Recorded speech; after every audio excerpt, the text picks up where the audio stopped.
the earlier part we have discussed the actual growth rate, and now we are going to discuss the warranted growth rate.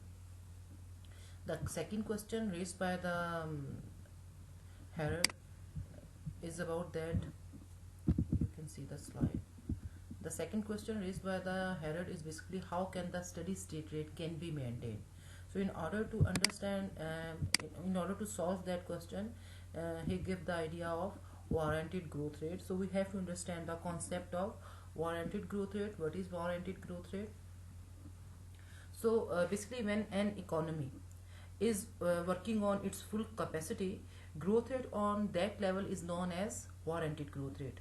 Okay, warranted growth rate, the other name of warranted growth rate is full capacity growth rate. So warranted growth rate is also known as full capacity growth rate. If our economy is not working on full capacity, then that growth rate is not considered as warranted growth rate.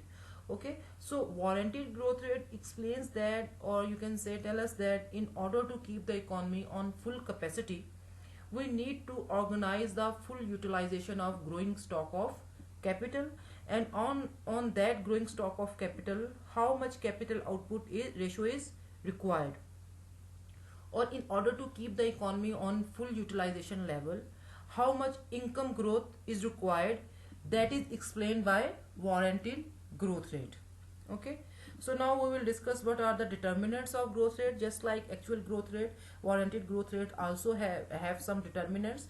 The determinants of warranted growth rate is also just like actual growth rate, like for example saving and capital output ratio. The relationship almost same. The main difference in case of warranted growth rate is before we multiply the actual growth rate with capital output ratio, which is equal to saving income ratio.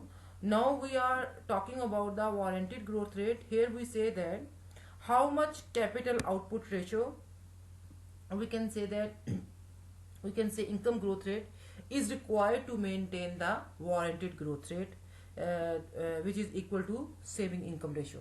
So here GW means warranted growth rate, okay, and CR means how much capital stock is required in order to have the warranted growth rate is equal to the saving income ratio. And we know that S is equal to, here we have mentioned that S is equal to saving income ratio and C is equal to capital output ratio. So the difference, what is the difference here? The difference here in if we see the difference between actual growth rate and warranted growth rate, the difference is now we are talking about how much capital required. Here we did not talk about how much capital required to maintain the actual growth rate, but in case of warranted growth rate we are talking about that how much capital output ratio is required in order to have it equal to saving income ratio. So that's why this is the major difference in between actual growth rate and warranted growth rate. So here with the sign R we have mentioned that how much capital output ratio is required. We already discussed that C is equal to capital output ratio, which is delta K over delta Y. So here this is the major difference. Okay, so according to Herald-Urban model, we can achieve the growth rate when actual growth rate is equal the warranted growth rate. Okay, that means when actual growth rate is equal to the warranted growth rate, that means we are on a steady state path. Basically simple thing is that in order to achieve the actual growth rate, the capital output ratio must be equal to the capital output ratio required. Capital output, in order to have the equilibrium, what we have to do in order to achieve the actual growth rate, the capital output ratio, which is C, should be equal to the required capital output ratio. Then we are able to get that equilibrium. Okay, so this is the point where G is equal to GW. So the major difference is here we simply say that in case of actual growth rate, capital output ratio, and here we say that in case of warranted growth rate how much capital input ratio is required. So this is the major difference. So if these two conditions are met, the economy is able to meet the steady growth state. Simply it means that actual investment should be equal to the expected investment. Okay, but there are some other possibilities too. Under this model, Harrod basically assumes that there is no government interference. So due to free enterprises, the result might be different. Okay, so there are basically two possibilities.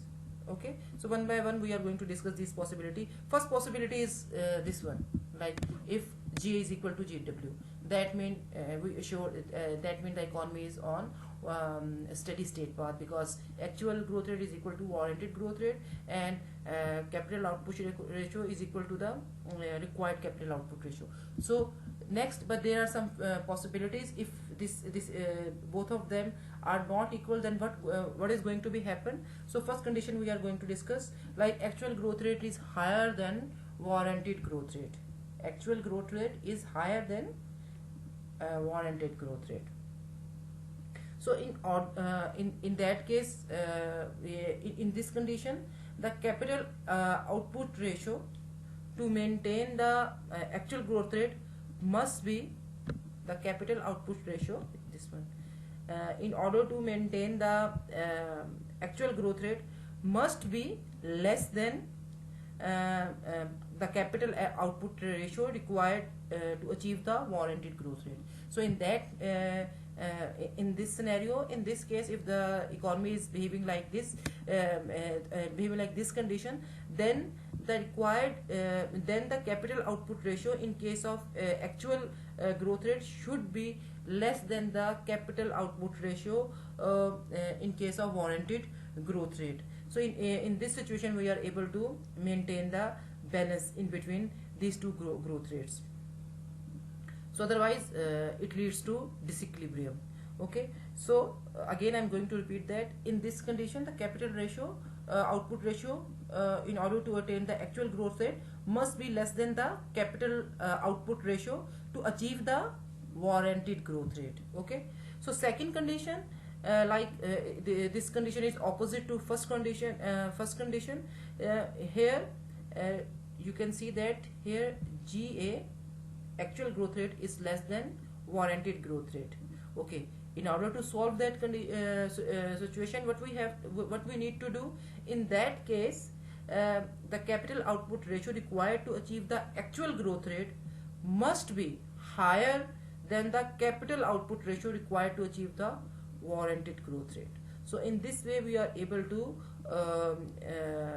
in this way we are going to equate the actual growth rate is equal to the warranted growth rate, and our economy is on steady state path. So if both are equal, then there is no problem, because economy achieve the steady state.